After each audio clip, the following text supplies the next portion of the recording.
박수. 저는 뭐 쳐주니까 고맙기는 한데요. 안 쳐도 괜찮습니다. 괜찮고요. 제가 김원남 목사님과 함께한 지가 1981년 3월달부터 같이 만났으니까 38년째 됩니다. 갑자기 7년으로 바꿨는데 38년째 교제를 하고 있고 함께 고민을 하고 함께 사역을 나눠가고 있습니다. 이 시간 우리 옆에 분들하고 함께 인사를 이렇게 합시다. 우리 반에서는 이렇게 인사를 받는데요. 당신 때문에 살만 납니다 하고 인사합시다. 네.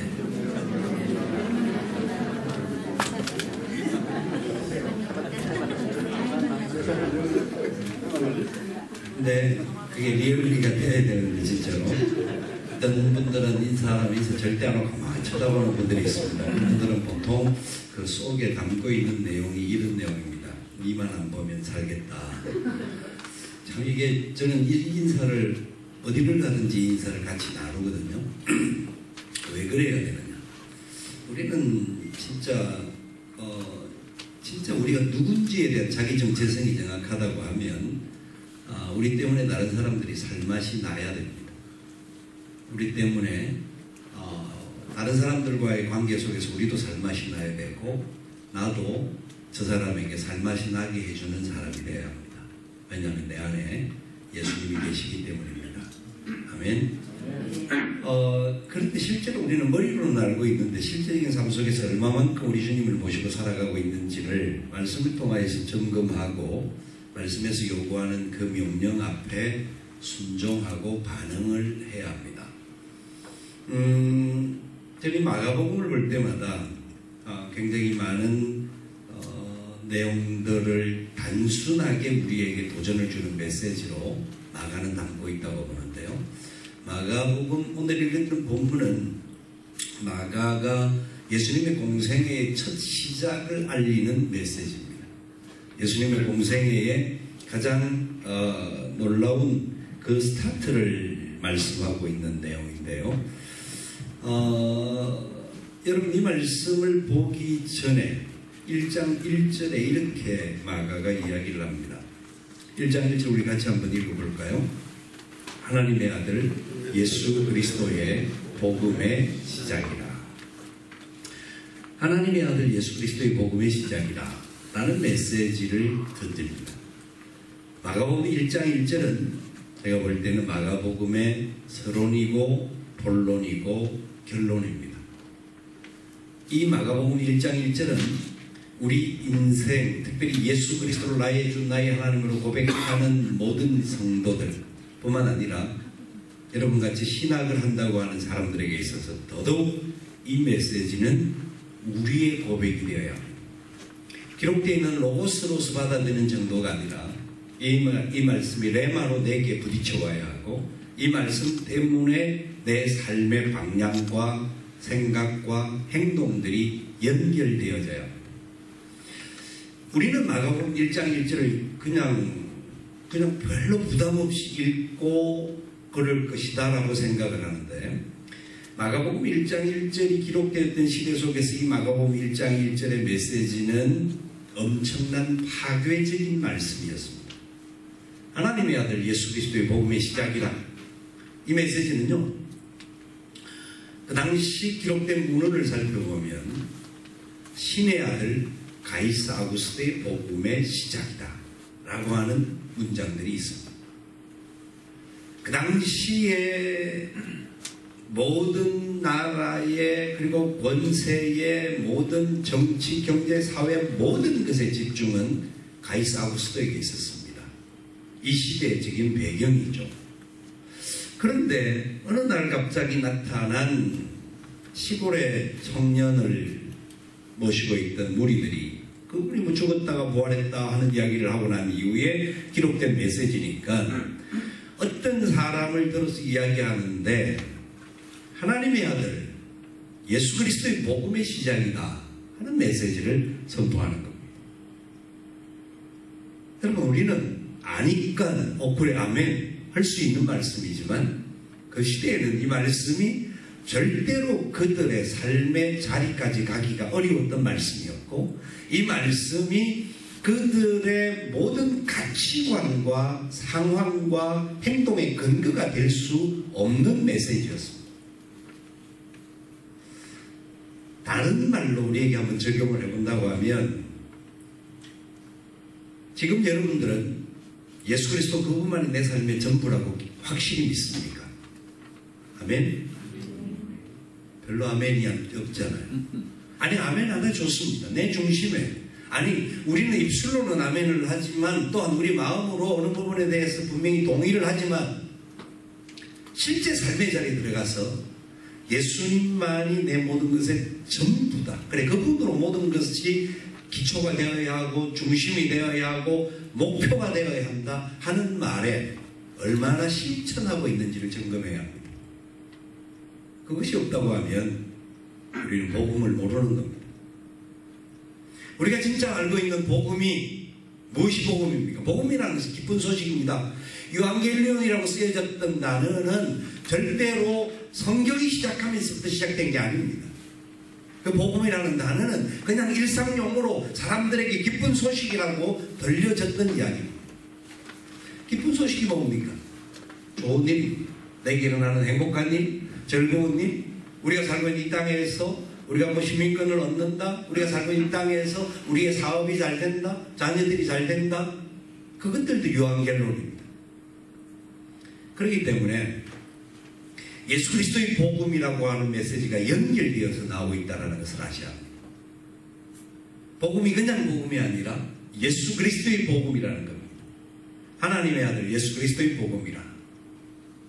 내게 그냥 단순히 좋은 기쁜 소식, 즐거운 소식, 행복한 소식이 아니라 예수 그리스도의 복음의 시작이다. 이 말은 예수 그리스도가 곧 복음이요, 복음이 곧 예수 그리스도요, 예수 그리스도의 복음이라고 하는 메시지가 그 시대에, 지금 우리가 살고 있는 이 시대의 복음은 무엇일까요? 대다수의 사람들이 예수님이라고 말을 믿는 사람들은 하지만 그들의 삶의 중심에 돈, 명예, 권세, 출세, 이 모든 것이 복음으로 자리 잡고 있습니다. 그 부분을 예수님으로 대체하지 않습니다. 그것은 그거고 이거는 이거다 분리하는 이원론적인 가치들을 가지고 있습니다. 여러분들은 어떻습니까? 왜 이 자리에 오셨습니까? 왜 공부를 하십니까? 무엇 때문에? 무엇을 위하여서? 그냥 시간이 많아서 그런 겁니까? 그렇지 않을 겁니다. 그래서 이 말씀을 전제로 하면서 시작되어지는 메시지로 진행되다가 14절 공생애 앞에 세례요한의 이야기로 전제되어집니다. 세례요한의 이야기들을 통하여서 여러 모의 상황들을 배경으로 삼아줍니다.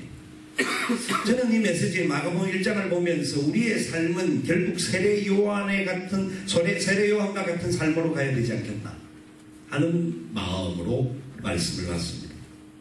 그래서 예수님에 대해서 다시 한 번 더 선포하시는 말씀이, 이 본문의 말씀은 예수님께서 직접 처음으로 마가복음에 선포하시는 메시지였습니다. 배경은 어떻습니까? 요한이 잡힌 후에, 세례요한이 잡혔어. 세례요한이 나중에 목베이 죽임을 당합니다. 그러니까 그 환경 자체가 복음의 자유를 마음껏 영위할 수 없는 그런 여러 가지 열악하고 부족한 환경들이 그들의 배경이었습니다. 그들은 마음껏 자유롭게 예수를 믿을 수 있는 그런 부분도 아니었고, 하나님과 함께 자기들의 삶의 자리를 한꺼번에 나갈 수 있는 그런 부분도 아니었습니다. 그때 예수님께서 갈릴리에 오셨어요. 갈릴리는 중심 도시도 아닙니다. 한 변방의 작은 마을일 뿐입니다. 그곳에서 예수님께서 말씀을 전파하셨는데, 하나님의 복음을 전파하여, 여러분, 복음이라는 단어 앞에 소유격이 붙어 있는 것이 보여지십니까? 하나님의 복음이라는 메시지로 던집니다. 1장 1절은 예수 그리스도의 복음이라고 말했지만 여기 14절에서는 하나님의 복음이라고 말합니다. 그 시대의 복음과 다른 거잖아요. 그러니까 지금 우리에게는 복음이라는 메시지가 바로 이 복음이 되어야, 우리가 알고 있는 복음, 우리가 알고 있는 이 생명의 복음, 그 복음이 하나님의 복음이요 예수 그리스도의 복음이 되어야 합니다. 그것이 아니라면 그 복음은 거짓입니다. 다른 복음은 없나니 성경은 분명히 외치기를 다른 복음을 얻는데 불구하고 지금 이 세상에는, 아니 세상은 그렇다 칠지라도 교회 안에, 우리 그리스도인의 삶 안에, 우리들의 생각 안에 다른 복음이 너무나 많이 있습니다. 저에게도 있다고 저는 그렇게 말하지 않을 수 없습니다. 제 속에 있는 거짓된 모습들이 있을 수 있습니다. 아니 있습니다. 왜냐하면 우리 이 땅에 살면서 그것은 우리의 싸움이 되어야 하는 겁니다. 하나님의 복음으로 충만해야 하는데 하나님의 복음이 우리의 중심과 우리의 모든 것을 근거로 삼는 것이 아니라 그냥 그것은 우리가 어떤 과정으로만 생각할 때가 많습니다. 이 부분에 대해서 여러분들이 공부를 하고 여러분들이 이 부분을 더 고민을 하고 말씀을 더 깊이 연구하고 삶의 자리에서 부딪혀 나가다가 보면 하나님의 복음의 메시지의 핵심이 뭔지를 더 깊이 알 수 있을 것입니다. 그것을 위해서 공부를 하셔야 합니다. 더 많이 공부를 하셔야 합니다.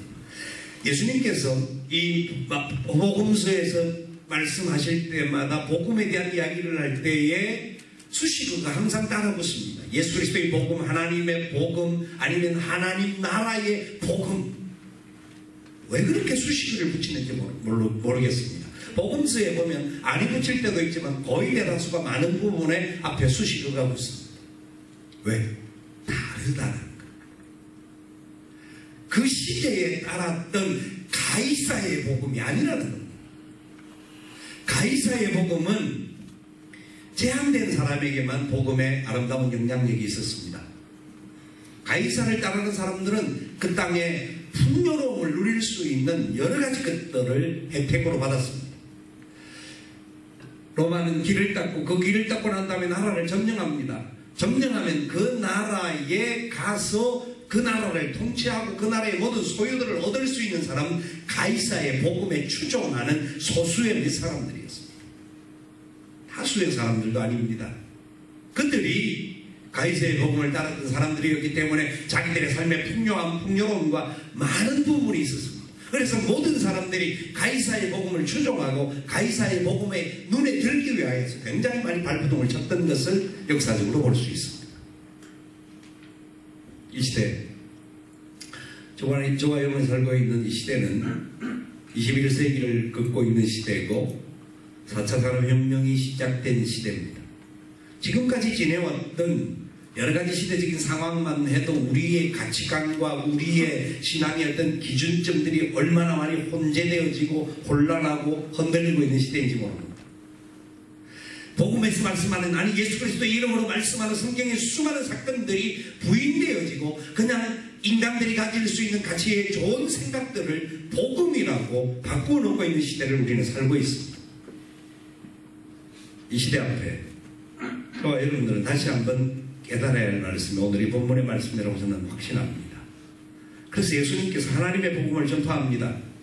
하나님의 복음은 의와 평강과 희락이 있는 하나님의 나라를 주고 이 땅에 소외되고 연약하고 어떤 가치관도 어떤 부분도 다른 사람 앞에 내어놓을 수 없는 연약한 자들을 향하신 하나님의 예비하심이요 하나님의 허락하신 은혜가 담겨있는 메시지입니다. 누구에게도 차별이 없었습니다. 그 당시 가장 소외됐던 연약한 자들을 찾아오셨고 그들을 향하신 주님의 메시지가 이 복음 안에 다 담겨 있습니다. 왜냐하면 바로 그 복음이 주님, 바로 당신이셨기 때문입니다. 그런 근본 하나님의 본체시나 하나님과 동등됨을 제할 것을 여기지 아니하시고 자기를 비워 사람의 모양으로 오셨고 죽기까지 복종하셨으니 곧 십자가에 죽으시며 근본 본체시나 하나님의 본체시나 바로 그분이 하나님, 바로 그분이다. 바로 그분이 하나님이다. 그런데 그 하나님인 그분께서 인간의 몸을 입고 오셨다. 죽기까지 복종하셨다. 십자가에 죽으셨다. 그것은 우연이 아닙니다. 하나님의 계획입니다. 그것이 바로 복음임을 우리에게 주기 위하여서 그분이 이 땅에 오신 겁니다. 바로 저와 여러분 개개인을 위해서, 아니 우리 모든 공동체를 위하여서 주께서 그 일을 우리에게 해 주신 겁니다. 믿으셔야 합니다. 그 말씀을 붙잡아야 합니다. 그렇기 때문에 우리에게는 주님이 이런 요구를 하십니다. 때가 찼고 하나님의 나라가 가까이 왔으니 회개하고 복음을 믿으라. 하나님의 나라와 회개, 하나님의 나라와 복음을 연결하고 있습니다. 하나님의 나라의 복음, 하나님의 나라의 소유권을 갖는 자들이 가져야 할 게 뭐냐? 회개가 전제되어져야 한다는 겁니다. 회개가 전제되어져야 한다. 마태복음에서 이 말씀을 평이하게 이렇게 선포합니다. 회개하라, 천국이 가까웠느니라. 하나님의 나라 천국은 지금 현재 우리들 가운데 현존하는 것입니다. 죽어서 가는 천국을 말하는 게 아닙니다. 지금 저와 여러분이 살고 있는 이 땅에서 우리는 하나님의 나라를 누리는 사람들이 되어야 합니다. 세상은 여전히 힘들고 어렵고 답답하고 안타까운 일들이 너무나 많지만 이 땅 안에서 하나님의 나라를 누려야 합니다. 하나님의 나라를 누리지 않으면 우리의 삶은 항상 고독 그 자체, 괴로움 그 자체에 허덕일 수밖에 없습니다. 수많은 환경의 어려움들, 우리를 둘러싸고 있는 수많은 답답함들, 짓누르는 문제들, 아무리 좋은 공간 아닐지라도 그 속에는 갈등이 있습니다. 갈등이 생길 수밖에 없는 구조가 우리 인간들 속에 있는 겁니다. 왠 줄 아십니까? 그래서 회개를 외칩니다. 주님이 우리에게 선포했던 첫 번째 음성이 회개하고 하나님의 복음을 믿으라는 겁니다. 왜? 하나님의 나라의 주인이 누구십니까? 하나님의 나라의 왕이 누구십니까? 그분이 바로 예수 그리스도시요, 그분이 바로 성부 하나님이시요, 그분이 바로 성령 하나님이십니다. 삼위일체 하나님이 하나님의 나라의 주인이요 하나님의 나라의 왕입니다. 아멘. 그분만이 왕이십니다. 그렇기 때문에 그분 때문에 우리 같은 죄인들이 구속고 죄사함을 받게 되었고, 그분으로 말미암아 죄 용서함을 받을 뿐만 아니라 하나님을 향하여 아버지라 부를 수 있게 된 겁니다. 그분을 향하여서 우리의 모든 삶을 통하여서 그분과 함께 지냄으로 말미암아 우리에게는 부족함이 없는 삶을 살 수 있는 은혜와 복을 허락하여 주신 겁니다. 여호와는 나의 목자신 내게 부족함이 없으리로다. 그가 나를 푸른 초장으로 누이시며 신만한 물가로 인도하는도다. 내 원수의 목전에서 내게 상을 베푸시고 기름을 바르셨으니 내 잔이 넘치나이다. 아멘. 하나님의 백성들이 누릴 수 있는 은혜가 하나님의 나라 안에 있을 때, 어떻게 다윗이 사는 삶의 자리가 그 10편 23편을 기록했을 때 다윗의 모습은 그렇게 세상적으로 볼 때 큰 위치가 아니었습니다. 목동으로서 아니면 어떤 상황에서 쫓겨가는 상황에서 여러 가지 위기가 그 앞에 닥쳐져 있었지만 그 가슴 속에는 뜨거운 기쁨과 감격과 하나님의 은혜가 넘쳤던 것을 볼 수가 있습니다. 우연이 아닙니다. 그는 철저하게 하나님만이 자신의 왕임을 믿었고 하나님만이 나의 목자임을 믿었기 때문입니다. 그것이 믿겨졌고 그것이 믿겨지지 않을 수가 없을 감격이 있었습니다. 10편 18편에 보면 하나님이 어떤 분이신지를 구체적으로 계속해서 설명합니다. 나의 믿으신 여호와여, 내가 주를 사랑하나이다 고백하면서 나의 구원이시오, 반석이시오, 방패시오, 피할 바위시오, 건질, 모든 위협에서 건질 하나님의 권능에 대해서 얼마나 노래하는지 모릅니다. 그 환경을 살펴보면 얼마나 힘들고 어려운 환경이었는지를 너무나 잘 알 수 있습니다. 다윗의 환경이 왕이 되고 난 다음에 지은 시편이 아닙니다. 다윗이 어렵고 힘들고 쫓김을 당하고 위기를 만나고 고통을 당함에도 불구하고 그 상황 속에서 하나님만이 나의 힘인 줄 믿습니다.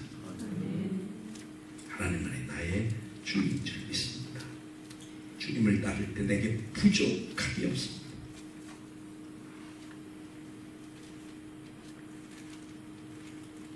하나님의 나라에 대한 이야기는 성경에 너무나 많이 이야기합니다. 너무나 많은 기쁨과 즐거움과 행복을 줍니다. 하나님을 함께 동행하는 사람들에게 주실 행복과 즐거움과 만족이 얼마나 큰지에 대하여서 성경은 전체적으로 이야기합니다. 창세기 1장과 2장을 대비하여서 계시록 21장, 22장이 나온다고 저는 봅니다. 성경의 전반적인 역사들을 살펴보면 창세기 이야기들이 시작해서 인간의 범죄가 나오는데 그 범죄가 나온 후에 인간의 세상은 계속해서 분쟁과 갈등과 싸움과 미움과 위기와 어려움들이 찾아옵니다. 그때마다 하나님의 사랑이 등장합니다. 왜? 하나님의 나라를 이 땅에 세우시고 하나님의 영광을 나타내기 위해서 그들의 삶의 자리에 이 영광의 기쁨을 가지고 이 땅에서 수많은 사람들을 다스리고 수많은 사람들에게 하나님의 영광을 선포할 자로 세우기 위하여서 하나님께서 하나님의 백성들을 세우셨습니다. 하나님께서 선지자를 세우시고 사사를 세우시고 선지자를 세우시고 제사장들을 세우시면서 그 역사들을 이루어가면서 그 나라를 지켜보려고 했습니다. 그런데 구약의 대표적인 이야기가 등장되는데 에덴 동산에서의 범죄와 노아 홍수 전에 만났던 모든 그 인간들의 범죄의 특성들 그리고 바벨탑 사건을 통한 범죄의 현장들을 살펴보십시오. 하나님의 왕대심을 거부하는 인간들의 모습. 창세기 3장에서 뱀의 꼬임에 하와가 넘어가는데 뱀의 꼬임에 하와가 넘어가는 그 내용은 결국 하나님과 같이 되고자 하는 욕망을 사탄이 심어주는 겁니다. 무슨 말일까요? 너 삶의 주인은 네가 되어야 되지. 눈에 보이지도 않는 하나님이 네 삶의 주인이 된다는 건 너 그게 진짜라고 생각하냐? 너도 하나님과 같이 될 수 있는데 왜 선악을 알게 하는 나무를 먹지 않느냐? 보십시오. 주도권의 싸움입니다. 하와가 먹었습니다. 남편에게도 주었습니다. 그리고 난 다음에 계속 떼어나오는 인간들의 입에서 나오는 말은 나의 문제가 아니라 저 인간의 문제고 다른 사람의 문제라고 이야기합니다. 그러면서 자기는 괜찮다. 내 삶의 주인은 내 자신이다라고 하는 고백들이 성경에 계속 이어집니다. 하나님께서 이스라엘 백성들을 애굽에서 건져내신 그들을 즉각고리 흐르는 가나안 땅에 들어가게 하셨는데 그 과정에도 수많은 계속되는 반복되는 이야기입니다. 그런데 보십시오. 사사기에 들어가서 그 이스라엘의 모습들이 끊임없는 14명의 사사가 나올 정도로 그들은 끊임없는 문제와 갈등과 어려움들이 일어납니다. 이유는 딱 한 가지입니다. 자기 소견에 옳은 대로 행하는 것이었습니다. 그것을 사사기의 결론으로 말하는데 그 결론이 뭡니까? 그것은 바로 하나님은 잠시 뒤에 계시고 내가 내 삶의 주인이고 내가 모든 것의 주인입니다. 철저하게 자기 가치관과 자기 사고방식으로 모든 것을 결정해 나갑니다. 그런 백성들을 하나님 불쌍히 여기시고 그럴 때마다 기회를 주십니다. 그들은 잘될 때는 지가 잘난 줄 알고 살다가 매를 맞으면 비로소 아이고 아버지 하고 웁니다. 사사기 2장 6절에 보면 복임이라는 단어가 나옵니다. 복임이라는 동네가 나오는데 그 복임이라는 동네 복임이라는 이름 자체가 울다란 울음이라는 뜻입니다. 사사기 2장에서 그들이 첫 번째 하나님 앞에 잘못했다고 아이고 아버지 잘못했습니다 용서해 주옵소서 우는데 그들의 우는 모습은 그냥 아이들이 매를 맞기 싫어서 우는 정도의 울음이었습니다. 사실 그 정도입니다. 다 말씀을 드릴 수 없지만 그 정도밖에 안 됩니다. 그럼에도 불구하고 하나님은 용서하시고 회복시켜 주십니다. 그 부분을 공부를 해보면 굉장히 많은 부분을 알 수가 있습니다. 반복되어지는 사사기 사건 속에서 그들이 진정 해결을 했다고 하면 그 다음 단계에 나가야 하는데 끊임없이 반복하고 또 반복하고 또 넘어지고 또 깨어지고 잘되면 자기들이 잘난 줄 알고 또 허락망당하다가 또 매를 맞고 다른 나라가 침공해 와서 무너지는 연속적인 사건을 계속 삽니다. 끊임은 성경에 등장하는 대다수의 사건들이 그런 겁니다. 아니 전부라고 보도 과언이 아닙니다. 회개가 뭘까요? 회개는 윤리적이고 도덕적인 죄를 고백하고 용서를 받는 그리고 회개는 우리가 잘못했던 것을 고백하고 하나님 앞에 용서받는, 그래서 우리 하나님은 미쁘신 분이고 의로우신 분이기 때문에 우리 이제 자백하면 다 용서해 주시는 그 용서의 확신을 갖게 하는 것이 맞지만, 진정한 회개는 윤리적이고 도덕적인 부분을 회개하는 그 자체가 뭐냐면, 지금까지 내가 주인 되고 내 삶의 모든 것을 내가 결정했던 것을 이제는 내 결정이 아닌 것을 깨닫고 하나님 앞에 드려지어야 하는 것을 믿습니다. 하나님만이 내 삶의 주인이시고 하나님만이 내 모든 것 되시는 줄 믿습니다. 시편 51편의 다윗의 회개가 그 고백입니다. 다윗이 여호와는 나의 목자신이라고 고백했고, 그가 하나님만이 내 모든 삶의 주인이라고 생각하여서 어떤 상황에도 위기와 어려움과 눈물과 고통과 수많은 전투의 과정에도 그는 하나님을 붙잡고 살았습니다. 그 아픔의 시간 속에도 그는 하나님의 나라를 즐기면서 살았습니다. 자기가 잘 되는 모든 것이 하나님의 은혜요 복인 줄로 알고 감사하고 찬양하며 모든 것 가운데서 기쁨을 가지고 살았습니다. 그런데 인간이 이렇게 부족하다는 것을 깨닫게 하는 것은, 잘 될 때에 순간적으로라도 인간은 자기가 잘난 줄로 착각합니다. 어려움이 생길 때는 다윗은 철저하게 하나님 앞에 엎드립니다. 어떤 상황에도 하나님이 아니면 나는 아무것도 할 수 없습니다고 고백합니다. 그런데 그 왕이 되고 나라가 점점 강성해지고 난 다음에 그에게 찾아오는 문제점들은 너무 여유를 부리다가 사탄의 게임에 넘어갑니다. 바세바를 취하고, 그로 인하여서 우리아를 전쟁터에 내보내서 죽이고, 왜? 자기가 살아남아야 하기 때문에. 그동안 하나님을 두려워했고 하나님을 온전하게 여겼고 따라왔던 다윗조차도 상황에서 넘어졌습니다. 시편 51편의 고백은 단순한 죄의 고백이 아닙니다. 많은 사람들이 눈물을 흘릴 때, 어떤 문제를 가지고 회개하면서 눈물을 흘리는 내용을 살펴보면 상황의 문제를 놓고, 그 어떤 상황이 생겨져서 내게 아픔이 찾아왔고 위기가 찾아왔고 괴로움이 찾아왔다, 이 괴로움에 대해서 나를 건져달라고 상황의 문제를 놓고 허덕입니다. 그게 복음의 기도입니다. 복음의 기도는 아프니까 아파요, 안 아프게 해주세요 하는 정도의 기도인데, 우리의 기도가 보통 그 수준의 기도입니다. 다윗의 기도를 살펴보시면, 다윗이 회개할 때에 어떤 상황에, 지금 현재 자기가 닥쳤던 문제에 대한 어려움에 대한 이야기가 하는 것이 아니라, 나는 나면서부터, 그리고 어머니의 태중에서나 순간순간의 관계 속에서 자기 자신의 본질적인 자신의 고백을 합니다. 그래서 회개의 마지막 결정체가 뭐냐면, 하나님에게서 자기가 끊어지지 않게 해달라고 기도합니다. 상황의 문제가 아니라 하나님과 자신과의 관계 속에서 지금까지 자기의 삶의 모든 것을 매체로 잡았던 자기 중심이 바뀌어져서 하나님만이 내 삶의 중심에 왕이심을 다시 한번 고백하게 하는 겁니다. 그것이 진정한 회개입니다. 회개는 주도권을 그분에게 드리는 겁니다. 그분만이 내 삶의 주인임을 고백하는 겁니다. 저는 우리 김 목사님 소개하신 대로 한국교회 몇 가지 일들을 부족하지만 감당하고 있습니다. 저희 교단의 선교사님들이 약 2,550명이 되는데, 한 2년 동안 선교사님들 한 1,500분 정도를 만나게 됐습니다. 단식 이런 식으로도 만나고 저런 식으로 만났는데, 저 스스로도 생각을 해보기도 그렇고, 선교사님들을 보면 참 너무 존귀하고 감사한 마음들이 많이 듭니다. 그런데 선교사님들을 볼 때마다 느끼는 것 중에 한 가지가 뭐냐면, 철저한 독립군 정신이 강합니다.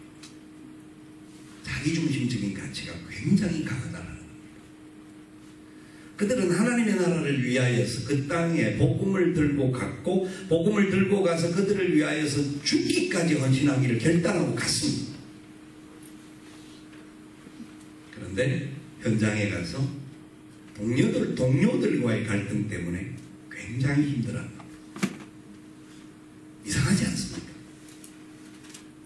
하나님의 나라를 위해 살기를 결단하고 또 하나님의 나라를 위하여서 목숨까지 드리겠다고 선교지를 갔는데 그곳에 가서 원수들과의 싸움도 아니고 우리끼리의 싸움 때문에 다른 특별한 어떤 진리의 싸움이 아닙니다. 사소하게 말하면 아주 감정적인 싸움입니다. 그리고 누가 선배냐 누가 후배냐 이 싸움입니다. 어떻게 하면 내가 좀 더 하여튼 그런 겁니다. 인간적으로 말하면 기가 찬 이야기입니다. 그런데 그 싸움을 끊임없이 하는 겁니다. 왜 그럴까요? 복음을 위해 산다고 하는 사람들로서 한국교회 많은 상황 속에 저 자신도 그런 부분에 대하여 항상 서서 복종하기를 위해서 고민하고 참 하나님을 바라보는 시간들을 갖기는 합니다만 어느 정도 자리를 차지하고 어느 정도 역할들을 감당하게 될 때 자기도 모르게 내가 잘난 줄로 착각하는 요소들이 너무나 많이 나옵니다. 저는 한국의 초대형 교회에서 부목사를 생활을 했습니다. 과거에 그 교회가 가장 아름다운 교회 중에 하나였습니다. 그런데요, 교회가 어느 순간에 기울어지기 시작하는 것을 경험했습니다. 저희들이 있을 때까지는 그래도 그걸 유지는 되었죠. 한임 목사 두 분이 나가고 난 이후에도 어느 정도 유지가 되는 것을 보긴 했습니다만 어느 순간에 기울어집니다. 이유는 간단합니다. 이유는 딱 제가 볼 때 중현교회가 아픔을 당하고 어려움을 만났던 이유는 제 경험으로는 딱 한 가지입니다. 교만해졌기 때문에. 건물도 한국에서 제일 좋은 건물이에요. 특별히 그 다음에 대통령까지 나온 교회. 그러니 교회가 어려움을 만나서 목사님들을 내보내고 난 다음에 생겼던 장로님들이 목이 굳어지기 시작하는 것을 보았습니다. 제가 처음에 중인교회 부임했을 때 그 교회의 장로님들은 굉장히 겸손하다는 것을 이럴 수도 있구나, 이렇게 큰 교회 장로님들이 이럴 수도 있구나 하는 것을 느꼈었는데 어느 세월이 지나가는 세파 속에 자기도 모르게 왕이 되어가 있고 목이 굳은 백성들이 되어갑니다. 왜냐? 친구가 대통령인 거예요. 여러분, 저와 여러분의 친구인 예수 그리스도는 만왕의 왕이십니다. 아멘. 그런데 우리가 이렇게 입술로 고백하지만 여러분이 가장 사랑하고 가장 가까운 사람이 최고의 권자에 앉았다고 한다면 우리도 모르는 사이에 우쭐해지고 그 친구를 자랑하고 존귀히 여기는 것은 좋을지는 몰라도 어떻게 하면 덕이나 보지 않을까? 정말 여러분 그 생각을 갖지 않을까요? 그 싸움이죠. 하나님께서는 절대로 교만한 자들을 존귀하게 쓰지 않습니다. 패망의 선봉입니다. 그 교회가 기울어졌던 모습을 저는 제가 부목사 때 그런 설교를 당돌하게, 지금 생각하면 아주 당돌한 설교를 했던 것 같습니다. 이스라엘 성의 무너짐에 대한 설교를 했습니다. 제가 선임 목사를 할 때 그때 왠지 모르게 그거 설교하고 싶은 마음이 계속 느낌이 와서 그 견고했던 이스라엘 성이 어느 날 무너졌던 아픔이 있었던 것을 우리가 알고 있지 않느냐. 하나님께 세워주신 중현교회 너무나 귀한 교회고 좋은 교회인데 이 교회가 돌 위에 돌이 하나 남지 않는 그런 무너짐이 없는 교회가 되었으면 좋겠다. 우리 하나님 앞에서 진짜 받아야 할 은혜가 뭐며 하나님의 영광을 위해 살아야 할 것이 무엇인지를 다시 한번 지금까지 부어주신 은혜 앞에 고백하는 그런 교회가 되었으면 좋겠다.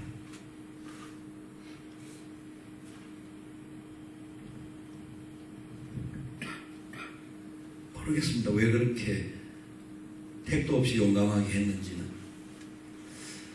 자우지간 마음이 너무 그런 모습 때문에, 왜냐하면 제가 어느 장로님하고 대화를 나누는데 이런 고백, 이런 이제 교회가 어려움을 만나고 나니까 후임을 모시는 상황에서 절대로 처음에는 김창희 목사님 아들을 후임으로 모실 생각을 안 했던 교회입니다. 기준을 그렇게 잡았어요. 근데 어느 날 선임 그 장로님이 같이 만나져서 이야기를 하는데 이제 담임 목사가 2년이 비어있던 시간이었기 때문에 그때가 1년째가 되는 때입니다. 임성만 목사님을 불러와야 되는데 그분이 와야만이 교회가 문제가 안 생기고 어려움이 없겠다 하는 이야기를 하더라고요. 좀 교육자들이나 이런 분위기를 잡아달라고 하는 이야기였습니다. 제가 그 장로님에게 이렇게 말씀을 드렸습니다. 개인적으로는 저는 뭐 그분에 뭐라고 말할 거 없습니다. 제가 그분을 알지를 못하니까. 근데 저는 두 가지 이유 때문에 중현교회가 그러면 안 되지 않겠냐라는 말씀을 드렸습니다. 한 가지는 그래도 중현교회 한국교회 대표적인 교회인데 그래도 하나님께서 이동안 은혜를 부어주셨고 축복해 주셨는데 그 은혜와 복을 인간의 방법이 아니라 하나님의 방법으로 풀어야 되지 않겠습니까? 혹시라도 그것이 잘못된 선례가 되어져서 한국교회에 다른 영향을 끼친다고 하면 어떻게 될지 그게 좀 두려움이 있고요. 두 번째 이유는 김창희 목사님이 목회를 60년을 하셨는데 제가 볼 때는 김 목사님 60년의 목회에 하나님의 열매를 한순간에 얼굴에 먹칠하는 순간이 오게 될지도 모르겠습니다. 그렇게 이야기를 나누니까 장로님이 듣기는 듣는데 웃으면서 이런 말을 합니다. 그래도 우리 교회가 살아야 되고 우리 교회는 항공모함이기 때문에 무너지지 않을 것이다. 그런 이야기를 하시더라고요. 그래서 두 말을 그 이상 할 것도 없습니다. 조금만 더 하다가 쫓겨날 것 같아요. 그런데 1년 지나서 김성관 목사님이 왔습니다. 저는 그분 오는 것은 보지를 못했습니다. 제가 저희 교회에 부임을 했던 시간이 바로 그 앞주에 부임을 했기 때문에. 그런데 한국교회 모델이 되었고요. 나쁜 선례를 놓았고요. 김창희 목사님은 그분이 오시고 1년 이후에 아버지를 교회에서 내몰았습니다. 너무나 아픔의 역사를 저는 옆에서 지켜보면서 한 교회가 사는 건 너무 중요하지만 그 교회가 그만큼 오게 됐던 모든 과정은 하나님의 은혜가 아니고는 될 수 없었던 겁니다. 김창희 목사님은 처음부터 끝까지 철저하게 하나님의 은혜와 하나님의 기쁨, 하나님의 복음 앞에서 몸부림쳤던 어른이심을 저는 너무나 잘 압니다. 다른 분들은 아들을 불러오기 위해서 과정을 아니, 그것은 아닙니다. 그냥 한순간 마지막 부분에 교회라고 하는 우리 교회를 살리고 우리 교회가 더 이상 어려움을 당해서는 안 된다라고 하는 절박한 심정 때문에 김창희 목사님은 마지막에 도장을 찍기는 하셨습니다. 끝까지 거부를 하셔야 되는데 그 거부를 하지 못하고 교회를 살려야 한다라고 하는 그 단순한 심정으로 여러분 그 엄청난 교회도 한순간에 기울면 그 기우는 것을 막을 수가 없습니다. 그 상황들 다 말씀을 드릴 수는 없습니다만 우리는 우리가 사는 삶의 자리 속에서 하나님의 나라의 복음을 믿고 하나님의 나라의 복음을 믿는 사람들은 바로 하나님의 나라 백성이 되는 겁니다. 그분이 왕되심을 따르고 그분과 함께 기쁨으로 살아가는 겁니다. 그리고 철저하게 내가 주인 되었던 부분들을 내려놓고 주님을 왕으로 모시고 내 삶도 그분과 함께 동행하는 삶이 되는 겁니다. 그게 회개입니다. 한국교회는 진짜 어떤 부분에 있어서 너무나 부유해졌습니다. 너무나 많은 복을 받았습니다. 너무나 많은 은혜가 있습니다. 그리고 난 이후에 그 은혜를 제대로 누리지 못하고 우리끼리 유희를 즐기다가 우리끼리 아픔의 역사를 지금 걷고 있기도 합니다. 마지막 바닥을 치는데 최근에 한국목회자협의회에서 모여서 어떤 포럼을 하는데 교단이 나누어진 게 문제가 아니라 한국의 대표적인 기관들이 다 나누어져서 중구난방 싸웁니다. 그때 이런 이야기를 던졌습니다. 한국교회가 언제까지 개박살이 날 때까지 당신들이 싸울 겁니까? 주도권을 놓치기 싫어서 끝까지 자기들이 왕노릇하기 위하여서 자기들만이 대표요 책임이라고 하는 것을 놓치기 싫어서 하나 되어지지 못합니다. 양보하지 않습니다. 섬기려고 하지 않습니다. 하나님께서 바닥을 쳐야만이 새롭게 일어난다는 것을 알기 때문에 그냥 포기하고 계십니다. 아니, 포기가 아니라 그냥 방관하고 계시는 것 같습니다. 여러분, 제가 헌등당된 단체들, 한국계 전체를 말씀으로 했기 때문에 나와는 상관이 없을까요? 저와 여러분의 삶의 자리는 우리가 있는 어떤 삶의 공간 안에 우리가 여기에 계신 여러분들만이라도 하나님의 나라를 고민한다고 한다면, 하나님의 나라를 누린다고 한다면, 하나님의 백성답게 다른 사람들의 발을 닦아주고 하나님의 백성답게 온전한 마음으로 섬기며 하나님의 영광을 선포할 자로 걸어갈 수 있게 될 것을 믿으셔야 합니다. 하나님은 절대로 큰 무리들을 쓰는 거 아닙니다. 연약한 자들 들어서 강한 자를 부끄럽게 하시고, 미련한 자를 들어서 지혜로운 자를 부끄럽게 하십니다. 저와 우리 김 목사님은 둘 다 지지리로도 가난한 집에서 자랐습니다. 옛날에 저 친구는 저보다 조금 더 나았던 것 같은데, 근데 대학 다닐 때 보면 저보다 더 궁생맞은 삶을 살았습니다. 저는 그래 등록금 때가 되면 그래도 어딘가에서 등록금이 나오기도 하고 이래저래 나왔는데, 김 목사를 제가 옆에서 같이 대학 4년 동안 공부할 동안 등록금을 한번 제때 준비되는 것을 본 적이 없었습니다. 저도 마찬가지였지만 그런 과정에서. 근데 전혀 마음의 불편함이 없었습니다. 그때는 등록금 안 주시면 한 학기 쉬면 되지. 그 여유가 있었습니다. 저는 신대고 다닐 때도 마찬가지였고요. 그래서 우리는 같이 모여서 기도도 하고 하나님 앞에서 어떤 찾는 비결을 했는데, 어쨌든지 간에 등록금을 다 주셨고 공부도 하게 하셨고, 세월이 지나가면서 나름대로의 시간들을 가지고 하나님께서 주신 자리 속에서 자기의 역할을 하면서 갈 수 있게 되었습니다. 제가 저희 안양석 수교에 처음 부임했을 때가 1997년이었는데 그 97년 가을이었는지 그 다음 해였는지 한국에 잠시 돌아와서 교회에 설교를 하는데 첫 인사가 이겁니다. 자기가 생각할 때 김창곤 목사 창고이가 이 안양이라는 시골에 올 줄 몰랐다고. 세상에 그 소리를 하는데 얼마나 가슴이 뜨끔하는지. 우리 성도들을 도대체 너무 친구를 좋으니까 그렇게 말을 하는 건 내가 모르겠어요. 이해가 되는지는 안 그래도. 하여튼 그런데 저희 집사람하고는 얼마나 가슴이 둘이가 콩닥콩닥 했는지. 근데 뭐 설교는 잘했으니까 그 다음에는 잘했는데 첫 인사를 그렇게 하더라고요. 참 부족함이 많은 시간들을 걸어왔지만, 여러 가지 환경적인 어려움들이 있었지만 한 가지 놓치지 않는 것이 있었다고 한다면 하나님의 나라를 어떻게 하면 이루어가야 할 것인가. 내 삶 속에서, 우리의 삶 속에서 하나님이 왕되심을 어떻게 하면 선포하고 어떻게 하면 하나님이 우리를 사용하고 계심을. 저는 외형적으로는 여러분 뭐 생기기는 반지하게 생기고 뭡니까 뭐 부잣집 기공자같이 생겼는지는 몰라도 살아왔던 과거의 모든 역사적인 전체를 이야기를 하면 이야기할 게 너무나 많습니다.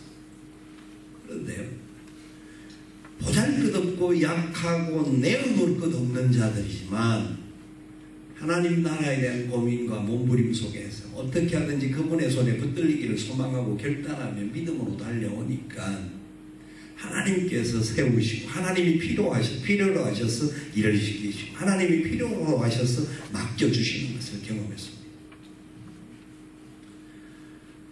여러분, 하나님은 살아계십니다.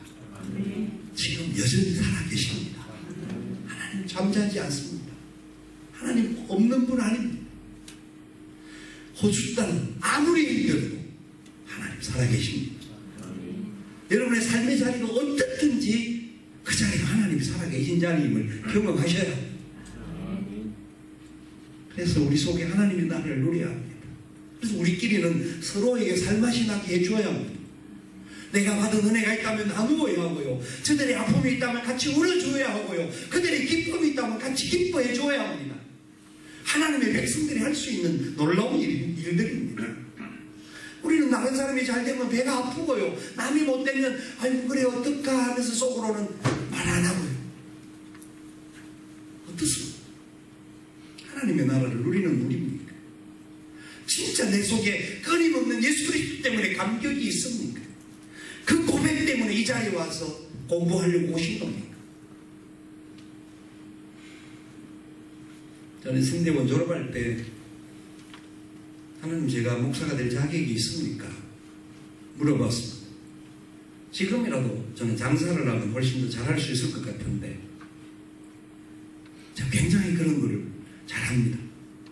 제가 전혀 안 해봤었지만 왜냐하면 대학 다닐 때 학도단에서 충분하면서 어떤 일을 하면서 그 학교의 계획을 가지고 들어온 사람들과 만나서 대화를 쭉 하면서 꼬치꼬치 아니고 이렇게 하니까 도대체 어디서 이런 걸 배웠냐고 묻더라고요. 배운 적 없습니다. 그냥 하니까 그 사람이 진짜 장사를 하면 잘할 것 같다고 그냥 신학하지 말고 장사 자기하고 같이 하면 안 되겠다. 모르겠습니다. 그럼 저는 뭔지는 모르지만 하여튼 그랬습니다. 그래서 신대원을 졸업할 때 저는 분명히 하나님이 부르심에 대한 소명이 있었음에도 불구하고 다시 한번 점검하지 않을 수가 없었습니다. 이제는 학교를 마치니까 목사의 길을 가야 되는데 하나님 이 길이 제 길이 맞습니까? 맞다라는 것을 하나님이 인정하셨으니까 이만큼 인도해 주셨다고 한다면 다시 한번 더 책임져 주시옵소서. 주님이 책임 안 주시면 저는 아무것도 할 수가 없습니다. 그럼 하나님이 책임져 주시면 우리가 승리할 수밖에 없습니다. 그래서 저와 여러분들은 주책 바가지가 되어야 됩니다. 주님이 책임져 주시면 그래서 우리의 삶이 주님의 손에 쓰임받는 바가지가 되어야 합니다. 바가지는 보잘것없는 겁니다. 금그릇이 아닙니다. 은그릇도 아닙니다. 질그릇만도 못한 것이 바가지입니다. 사람이 밟으면 깨어질 수 있는 것이지만 이 바가지가 주님의 손에 들리면 이 바가지는 존귀한 바가지입니다. 그러기 위해서 깨끗해야 합니다. 그것이 바로 회개입니다. 깨끗하다는 자체가 회개요. 깨끗하다는 자체가 다른 말이 아니라 우리 윤리적인 도덕적인 회개 정도가 아니라 주님이 내 삶의 왕이십니다. 내 모든 것이 주님으로 도왔고 주로 말미암고 주에게로 돌아갈 줄 믿습니다. 고백해야 합니다. 신학을 공부하면 할수록 말씀의 깊이가 깊어져야 하고 우리가 더 비판의 눈이 커지고 다른 어떤 각도들이 많아지는 게 중요한 것이 아니라 주님께 더 집중할 수 있는 우리의 가슴이 되어야 합니다. 아무쪼록 여러분의 모든 삶의 자리에 주님이 책임져 주시는 은혜의 역사가 있으셔서 어느 날 그 은혜를 기쁨으로 간증하는 복된 삶을 사는 하나님의 나라의 복음을 따라가는 모두가 되시기를 주님의 이름으로 축원을 드립니다. 하나님 감사합니다. 우리를 부르셨고 하나님의 자녀 삼아주셔서 감사합니다. 편안하게 하시고 또 이끌어 주실 줄 믿사오니 주님만 왕으로 모시고 살아가게 도와 주시옵소서. 감사를 드리고 예수님의 이름으로 기도드립니다.